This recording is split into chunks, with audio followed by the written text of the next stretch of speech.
Welcome to the video guide for the Beluga Menu Builder 2.0. To start, log in using your provided credentials. These will have remained unchanged from the previous update.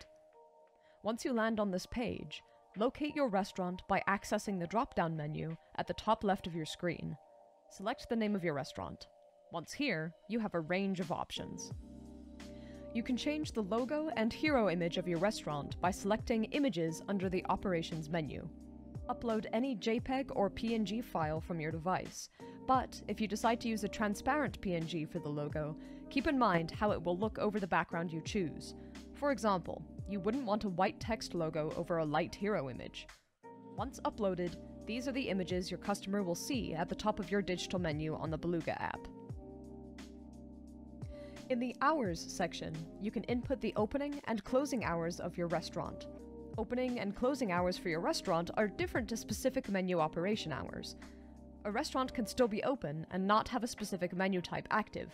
However, if a restaurant is labeled as closed, no menus will be available to the customer to order from. Note that the times follow 12-hour notation. Make sure you distinguish between AM and PM. If your restaurant is open at multiple times a day with a break in between, like from 11 to 1 and 2 to 5, simply press Add Hours next to the respective day and enter in the desired hours. You could toggle on or off entire days if your restaurant is closed for that whole period. Next is the QR code section. Your Beluga Customer Success Manager and Designer should have created all the code displays you should initially need. However, if you have a need to create more, first click QR codes underneath the Operations drop-down menu on the left. Here, you can generate a new QR code design and assign it an order type, number for tables, chairs, rooms, etc., and color. Dine-in refers to QR codes that a customer will scan when they sit down at a table to eat within a restaurant. Resort refers to special locations, such as a poolside bar or a golf course. These codes can be located on deck chairs or golf carts, for the sake of example, and food will be delivered to these individual locations. Pickup codes do not need numbers, as they all lead to the same online menu. A customer will place an order online and pick up their own order at the restaurant. Room service codes would be placed in a customer's room, in, for example, a hotel. When a customer places an order using this code, you will know which room to deliver the order to.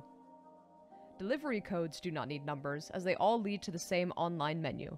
A customer will place an order online, and an employee will deliver it to the customer's location of choice. When you complete the necessary fields for your chosen order type, a unique QR code will be generated. You can download a transparent PNG file version of the QR code to your computer or iPad by selecting Download. Now we can explore the menu builder itself. There are 3 types of items within the menu: products, modifier groups, and modifiers. Say your restaurant offers various types of burgers. A cheeseburger would be the product, cheeseburger additions would be the modifier group, and cheese, bacon, mushrooms, and lettuce would all be separate modifiers. Modifiers are nested under modifier groups, and modifier groups are nested under products. Let's start with the product. Select Products from the drop-down menu on the left, and select Add a Product.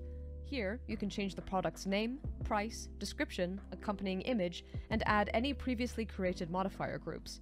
We'll add the one we create later. Now we need to create the modifier group. Select Modifier Groups from the left and Add a Modifier Group. Here you can enter the name of the group, add any previously made modifiers, and identify whether the group is mandatory or not. An example of a mandatory group would be the size of a coffee you want to order. You can set the required number of modifiers, as well as the maximum number of modifiers a customer can order. Lastly, let's create our modifiers. Go to Modifiers on the left and select Add a Modifier. Enter the name and, if applicable, price. Now we need to assign these modifiers to our modifier group. Go back to Modifier Group and search for the group you wish to add to. You can then search for the modifiers you made and reorganize them as you see fit. Lastly, go back to Products, search for your cheeseburger, and add the newly assembled modifier group. If there are multiple modifier groups, you can also order those. Now that we've created our product, we need to add it to a menu. Select Menu from the drop-down menu on the left, and select Add a Menu. If you click on it, you could set this menu's schedule. If, for example, your restaurant has a separate breakfast and lunch menu, you would set the respective times each is active in this window. The This does not affect the opening and closing hours of the entire restaurant, only when this particular menu is visible. Now, add a category for your products to be nested under. Add products by clicking the button on the right. You can reorder or delete them as needed. Once you are satisfied, return to the previous page and hit Publish Menus. This will make the changes you made go live. Congratulations, you have mastered the Beluga menu builder.